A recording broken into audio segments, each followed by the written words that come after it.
गण्या काय करू यार, पॉलिटीचे कलम पाठच होत नाहीत. खूप वेळेस वाचले मात्र खूप कन्फ्युज होत आहे.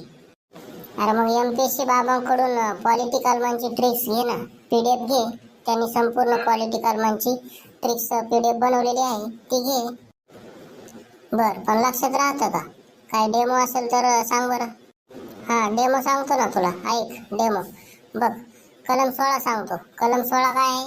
तर कलम 16 आहे सरकारी नोकऱ्यांमध्ये सर्वांना समान संधी. तर एमपीएससी बाबांनी त्याची ट्रिक्स कशी केलेली आहे ते म्हणत आहेत की सरकारी नोकऱ्यांमध्ये समान संधी म्हणजे पोलीस भरतीमध्ये सर्वांना समान संधी असं ते म्हणत आहेत.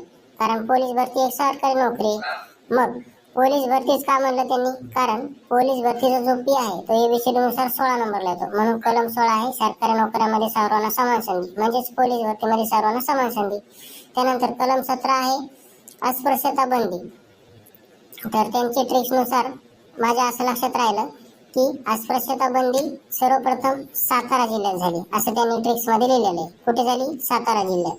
आता साताराच का म्हणले ते? कारण 17 सातारा 17 सातारा म्हणजे कलम 17 अस्पृश्यता बंदी असं त्यांचं म्हणणं आहे. त्यानंतर ते म्हणत आहेत कलम 25 यहुदी धर्माचा प्रचार करणे. म्हणजे कलम 25 काय? सतसत बुद्धीने तुम्ही कुठल्याही धर्माचे आचरण स्वीकार आणि प्रचार करू शकता. आणि हे कलम 25 खूप महत्वाचं आहे. यावर एमपीएससीने खूप वेळेस प्रश्न विचारलेला आहे.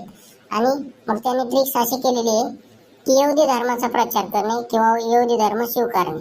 कारण कलम 25 नुसार आपण कुठलाही धर्म स्वीकारू शकतो आणि त्याचा प्रचार करू शकतो.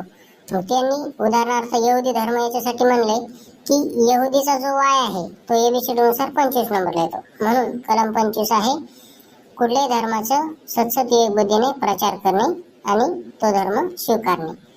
अशीच याची जर पीडीएफ हवी असेल तर वर नंबर दिला आहे त्या नंबरवर तुम्ही संपर्क करू शकता. व्हिडिओ पाहिल्याबद्दल धन्यवाद.